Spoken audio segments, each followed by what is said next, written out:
The temperature close to freezing, but 27,000 won't be denied their dream. The 2019 Chevron Houston Marathon, the largest one-day sporting event in the city. Some run for records. 65:50. Wow. That is the fastest time ever run in the Western Hemisphere. Some run to better themselves. My lowest point was just before my 38th birthday. Some run to recovery. I ended up getting connected with a doctor in St. Louis who tackles these chronic illnesses in sort of a little bit of a different manner. Some run because they finally can. If they see my story and they see me on the other end not having seizures and I can go out and run a marathon, I hope it just provides hope. Tonight, find out more about those who cross the finish line and see what it takes to come in first. The Chevron Houston Marathon, Aramco Houston Half Marathon, and We Are Houston 5K Recap Special, The Finish Line, is sponsored by Chevron and Aramco.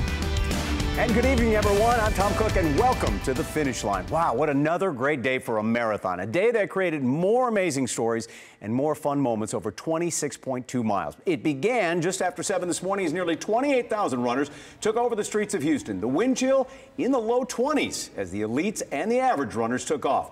But when that sun came up, the course finally began to warm up, and by the end, the big chill turned into a big day of great running. So joining me tonight on the finish line, Rice University's track and field head coach John Warren and CALUM NEFF, one of the local elites here who finished the half marathon in a great time today. So we had this race. Did it go as planned today? Did we do some new records? We did some new records. We thought there might be more records. I thought the men had a chance to set the record in the marathon, but the women ran tremendously fast. The big race of the day was easily the women's half. That was the one that had, the winner ran the fastest time ever in the Western Hemisphere. And in the women's marathon, Degefa came back. It's her 6th marathon, her 3rd win, and ran the 3rd fastest time ever and the fastest she's ever run. Do you think the weather was a factor in those records being set or not being set? Every winner said it was cold, but it was 34 degrees at the start, and ideal is 40.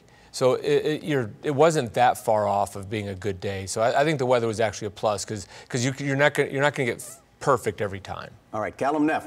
Not a bad mark for you today in the half marathon. Thank you very much. How did it feel?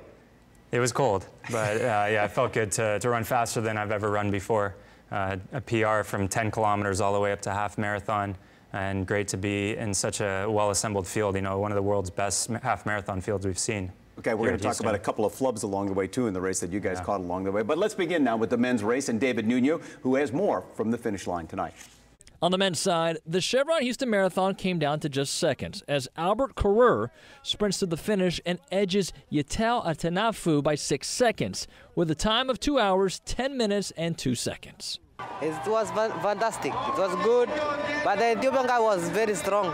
But I used some tactics to beat him. I used to monitor how he's running, how he's strong, but he was weak in sprinting. So I used that chance to go. So we didn't talk anything, but everybody was trying to calculate and to read someone's steps. So that's why everybody was silent. And for the Aramco Half Marathon, we also had a tight race for the men. This time, Shura Katata outruns 3 at the end to finish with a time of 1 hour, 11 seconds. I was ready for it, you know, at the finish line. I wanted to really burst out and be, you know, first place. And that was my plan. The cold was a challenge, but the wind was okay. I could manage it. David Nuno, ABC 13 Eyewitness Sports. Well, that's always the strategy, right, to come in first. But how did this strategy play out today running in the cold? This strategy was really interesting because I thought Nafu, who was second in this race, he's been second here 3 times. So you think the one place he doesn't want to be today is going to be second. So when we were doing this morning, I thought he was going to outkick Korir and take the victory. But in the end, he ended up second again. So that's tough to get second 4 times in the same race. Now, you won the Woodlands Marathon last year. What kind of a strategy did you go into trying to do that race? I just led it right out from the front and put a gap on second place and tried to hold on tight the rest of the way. sometimes that works, but I think when you have a little bit different weather like we saw today, when it was gusty, it was windy out there, you see the packs get a little bit tighter and people sit and wait for that final kick. Yeah, that wind is often more of a factor than the cold temperatures. We'll get to that in a second. All right, to the men's half marathon. Didn't quite start as fast as expected. And was that planned, or did they go out and slow down? As you talk about negative splits, you run the second half faster than the first. Their first mile was on the pace they wanted, which was 4:25. Then they immediately slowed down. I think the pacers just couldn't do it. They wanted a 27:50 10K, which is just super fast. And I don't think they had a pacer that could do that. So they settled down a little bit too much and then started picking it up at the end and finished still real strong. They still ran, we talk about how fast the women's race was, they still ran the 11th, 12th, 14th, and 15th best times ever run in the United States. Wow. So it was a very fast day, even regardless of not breaking 60. Okay, you ran the half today instead of the full. Why? Gearing up for another marathon later on, so use this as part of the build-up, a confidence builder and training. Cool. But yeah, you know, it definitely was windy out there. It was gusty and it was coming from all directions. It seemed like you couldn't really pinpoint exactly the north breeze. It was with the buildings and everything. Yeah, so I understand why it kind of slowed up there in the second mile. And then we saw a little bit of drama there in the final kick. All right, let's turn to the women's side. The races really were on the women's side. The women's field even stronger than ever. David Nuno now with more on the women's record-breaking day. And on the women's side, another strong performance from Biruktayit Degefa at the Chevron Houston Marathon to win it by almost 3 minutes with a time of 2 hours, 23 minutes, 28 seconds. Her third victory in Houston, but it was frigid. A little bit last year, it is good. This year, a little bit cold. I'm happy because I'm like Houston people. Tifoso is nice. Thank you so much, the organizer Houston Marathon. Thank you so much, I say. And the women were well represented in the Aramco Half Marathon. Brigid Kosgei from Kenya came in with a blazing time of 1 hour, 5 minutes, 50 seconds, the fastest women's half marathon in the U.S. I'm okay, but the weather is very cold, but I struggle up to my moment until I finish. I feel well because I have a best maker who pushed me until my maximum, but it's very cold. David Nuno, ABC 13 Eyewitness Sports. All right, Biruktayit Degefa winning the women's marathon. Really a one-woman race there. So how difficult is it to hold off that pack? Well, she had a rabbit with her almost the whole way, and we're just running. At the end of the race, she was running like between 5:15 and 5:20 almost every mile, and then it broke all the people that were trying to run with her. The next two people, or two in fourth place, were debut marathoners. So I think they got pulled along, and then as we saw today, one of them died off a little bit and ended up third. But the idea is she had a pacer pulling her, and they dropped her really fast miles at the end. Okay, Brigid Kosgei beat you today. But you must have been right behind her. Did you know she was up there close to you, ahead of you? Yeah, I was expecting their group to be ahead of us right from the start, and they came cruising by about mile 4, and I made a tactical decision to jump in with their pack and actually got to share some miles with them from about mile 5 all the way until they dropped me. And you know, I was holding on as long as I could, but they got ahead of me. Well, congratulations to her. She sets a record for the Western Hemisphere. That is quite the fast race for her. Right, and the Houston Marathon now has 9 of the top 10 fastest times ever run in the United States for the women's half. Fantastic. That's what makes it part of this incredible story here. Well, the elite athletes are just part of that marathon story. Imagine running the course after brain surgery. One man did just that after a life with seizures. Another man diagnosed with a brain tumor twice. But he decided to help his own body fight back. That when we come back with more from the finish line.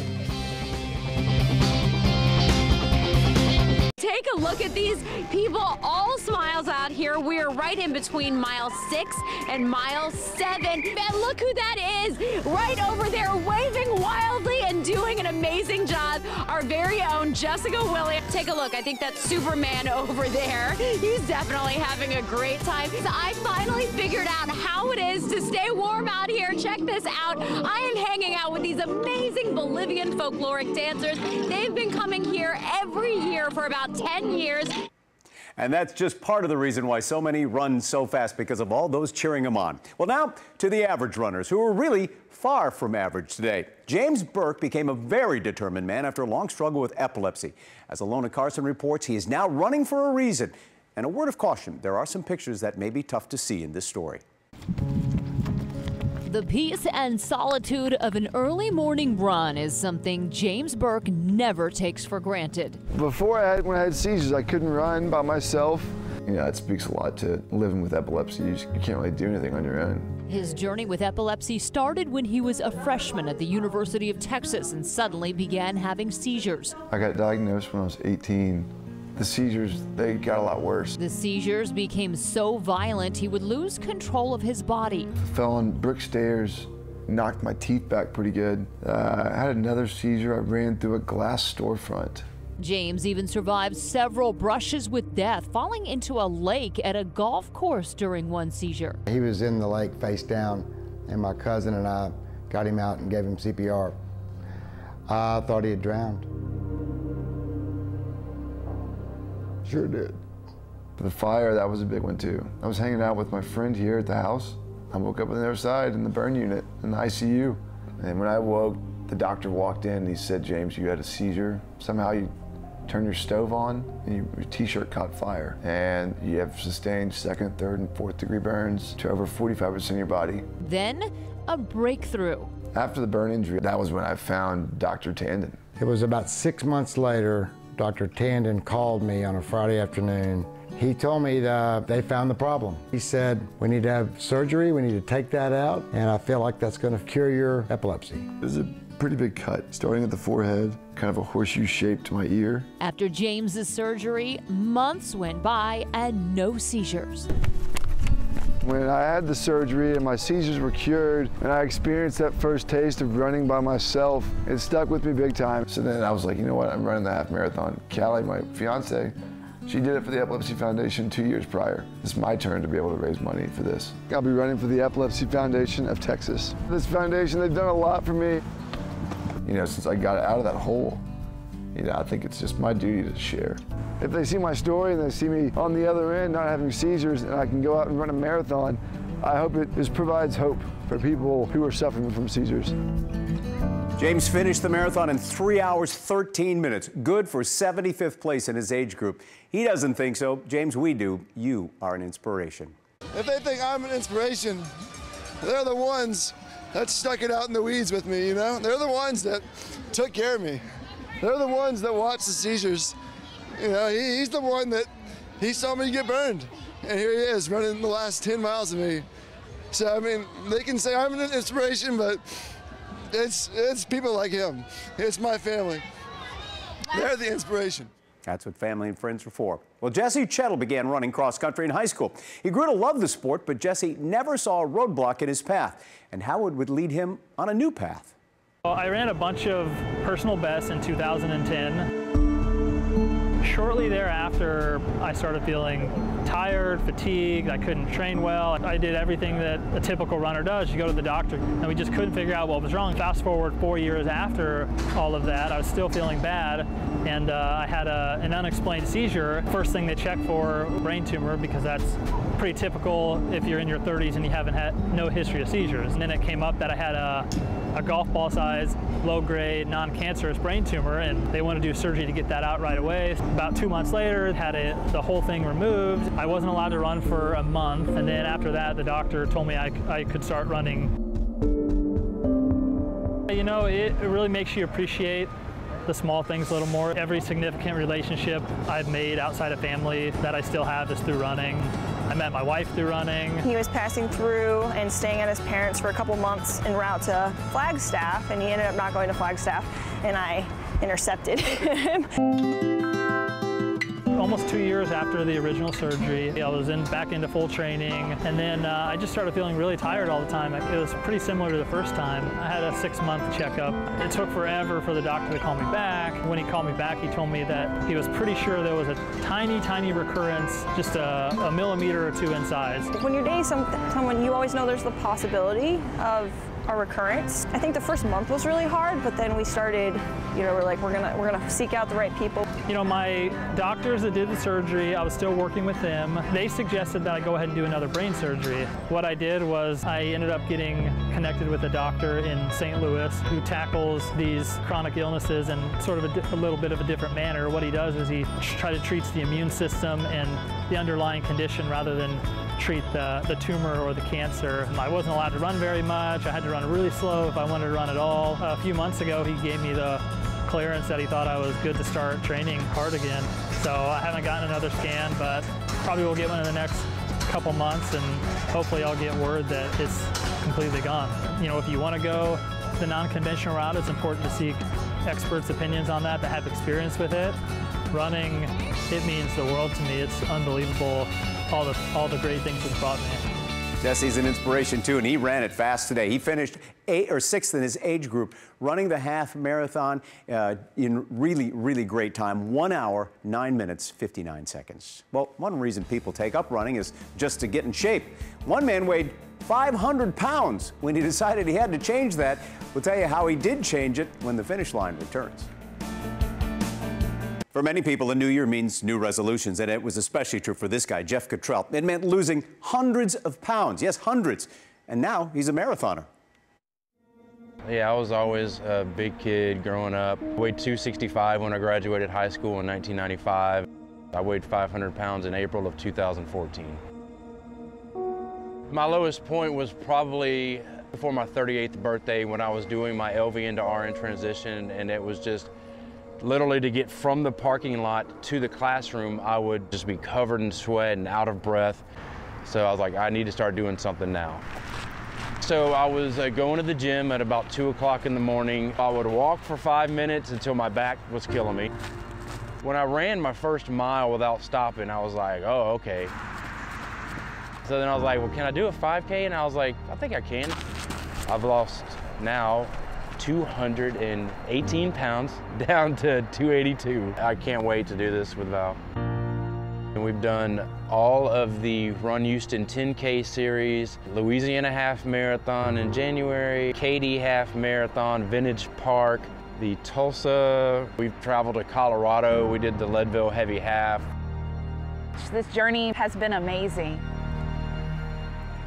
We started really just holding each other accountable. I'm so ready for Chevron because it's going to dictate all of the next wonderful journeys and goals we're going to make. I'm excited about the memories. I'm worried about my ability to go that distance. If I can run miles and miles, then I can perform my everyday tasks with ease.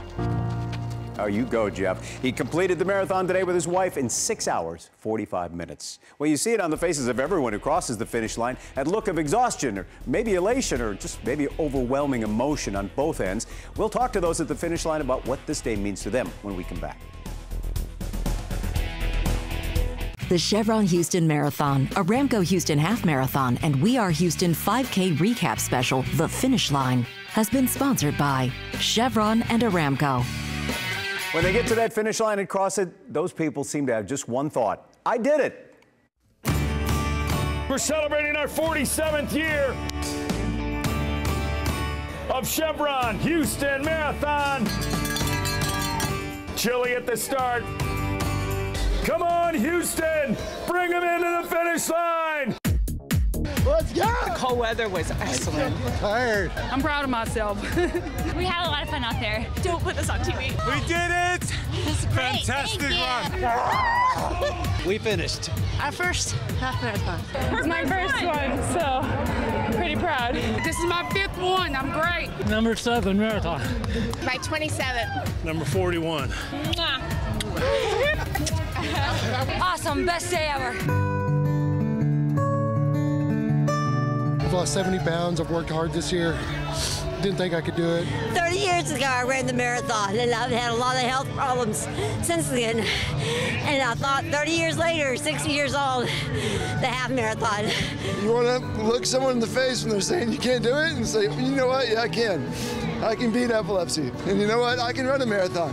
7 girls. And we're running for my sister, Allison, who passed away from ovarian cancer. Our youngest sister passed away in 2016, and we're representing for her. We're honoring her in her memory. I lost my son last year, and I ran for him this year. He ran with me today, side to side. Yeah, I'm proud of myself. Yes, I did it! I did it!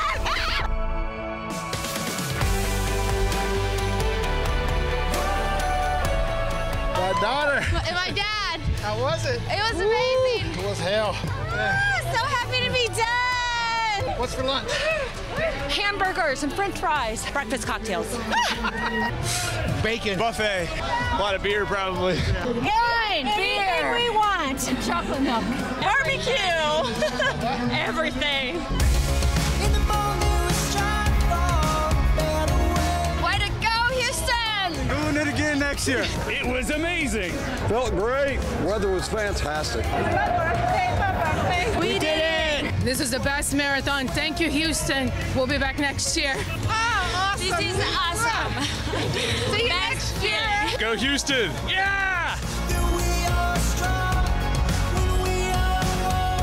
Well, some of the elite half marathoners almost didn't make it to the finish line. One small flub, John Warren, CALUM, NEFF, and that was they almost made a wrong turn right at the end. They were following the lead vehicle with about a quarter mile to go, which is actually easier than it sounds to happen, because their brains aren't working right at this point. They're very tired. They've got one thing on their mind, which is the finish. They've been following this vehicle for 13 miles, and they get confused very easily.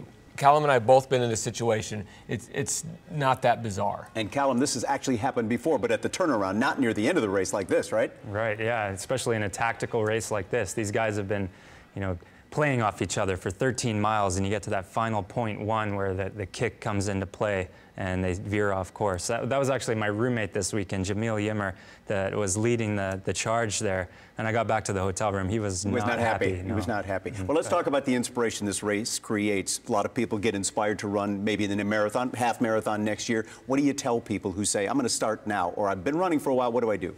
The main thing is to focus on your long run. You've got to build that up. Everything else is important. That's the most important thing. If you can't get the long runs in, you won't be able to complete either the half or the full. How about you? Any advice? I completely agree. I mean, even for the elites, the long run is the bread and butter of our training. And getting the tempos and the intervals and everything else in is bonus and helps your speed. But yeah, that long run, just slowly building it up. You can run 26 by next year if you just slowly break it up and into pieces and take it bit by bit. Well, and this is the race to run if you're going to enter one, right? Because they treat the regulars just like the elite runners. They're such good. Absolutely. I think if you're going to do a marathon as a non-elite, this is the one to do. And you had a great time running today. I did. Thank you very much. Thank you for joining us. John Warren, CALUM, NEFF. We'll see you next year here at the finish line, we hope. Well, it was a cold and windy day, but this 2019 marathon was a huge success. So congratulations to all of you who reached your goals and to all who came close and are ready to try again. We also want to give a big thank you to all the volunteers and everybody here at Channel 13 who made this possible for all of us and to bring it to you today. I'm Tom Cook. Hope to see you at the finish line.